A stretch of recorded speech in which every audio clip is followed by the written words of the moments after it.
почнам со дискусија по точката од дневниот ред, би сакала на македонските граѓани, каде и да се, да им го честитам 21 февруари, Меѓународниот ден на мајчиниот јазик. Благодарам за можноста потпредседателе, почитувана македонска јавност, почитувани медиуми и колеги. После вчерашниот турбулентен ден се враќаме на секогаш присутната тема задолжувања.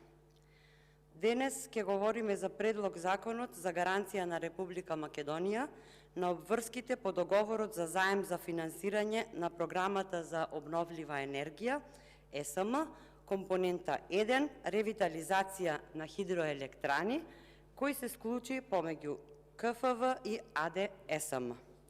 Значи, говориме за износ од 25 милиони евра, кои треба да се обезбедат преку овој кредит, кого го зема ЕСМ, а за кој ќе гарантира државата и за кој имаме рок за отплата од 15 години со вклучен грејс период од 5 години. Сега, заем како заем, потребен е за граѓаните, кои всушност и го плаќаат тој заем. Главниот проблем е во фактот што заем по заем, со ова темпо на задолжување, долгот на Република Македонија е зголемен за 4 пати. Па се прашувам што, кога ќе дојде денот, а со оваа власт тој ден е се поблиску, кога државата нема да може да ги враќа позајмените пари. Состојбата на буџетот кажува дека планот е во 2023 година долгот да достаса до 1,6 милиарди евра. Зашто, колеги? Одговорот е јасен. За да продолжат криминалите и корупцијата кои ќе ги плаќаат идните генерации. И ќе го појаснам ова. Задолжувањето ни е многу поголемо од проектираниот буџетски дефицит од 695 милиони евра, што значи дека државата троши многу повеќе отколку што собира, што пак значи дека државата се задолжува многу повеќе од она што го прикажува. Тука лежи зајакот. Ако претходно имавме влада која носеше странски инвеститори, кои отвараа капацитети во кои се вработуваа, а и денес се вработени десетици илјади граѓани, нешто што представува двигател на економијата и бруто домашниот производ, ние денес имаме само најави за странски инвестиции кои никако да стигнат. Сега да се запрашаме зошто инвеститорите ја избегнуваат Македонија. Затоа што сме на дното по владење на правото и затоа што ги изгубивме сите економски перформанси. Најдобар сведок за ова е последната откажана еврообврзница, која ќе ја плати народот и покрај тоа што е откажана.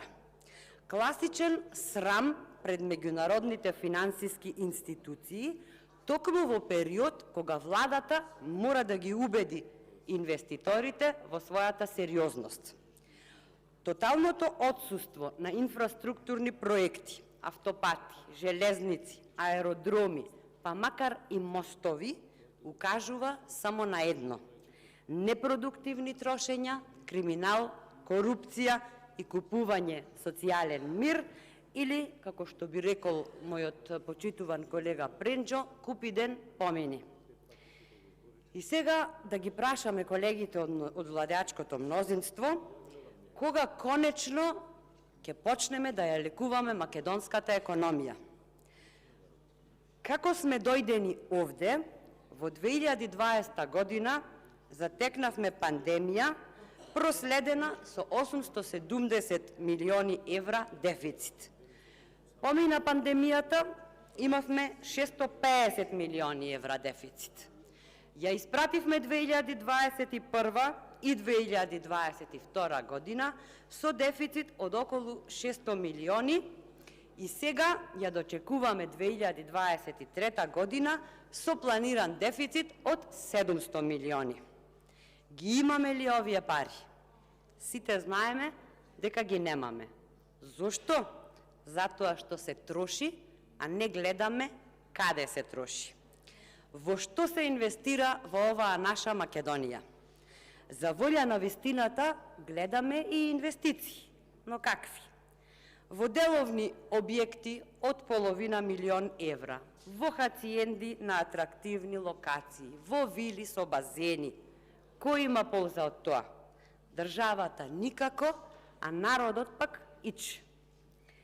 Ајде што дефицитот за оваа година е 700 милиони евра, каде се старите долгови од 874 милиони евра, кои исто така треба сите да ги плаќаме. Банкрот плюс бенд, што би рекла почитуваната Дафина. Само оваа година Македонија треба да исплати 1 милиарда и 500. Не дека нема начин, има начин и тој начин има име – борба против сивата економија. Според пресметките на Finance Think, борбата против сивата економија може да ни донесе 700 милиони евра. Замислете, да имавме власт која се бори против сивата економија, немаше ни да имаме потреба од било какви еврообврзници и било какви задолжувања. Толку е едноставно, а во исто време, знаејќи кој не води, толку невозможна мисија. Ама имаме стратегија за управување со јавен долг, според која до 2026 година јавниот долг ќе надмине 60% од бруто домашниот производ. Ама, секогаш имаме едно големо ама, ако позајмените средства значат раст на продуктивноста, а кај нас имаме само раст на трошоците за живот. Сега, што точно значи раст на продуктивноста? Тоа значи од сега и веднаш да се започне со поголемо вложување и искористување на човечкиот капитал. Во каков човечки капитал вложува нашава држава, нашава влада? Во сопругата на Бочварски и сестраи, директно од клупа, во сопругата и ќерката на Бектеши, во Миликије, во Ејупи, во Зекир и да не продолжувам понатаму. Споменативе почитувани ниту ќе го подобрат економскиот раст, кој ни е најнизок во споредба со сите земји во регионот, ниту пак споменативе значат било каква економска реформа. Жални се нашите статистики, кои не случајно вчера ги нареков црни статистики.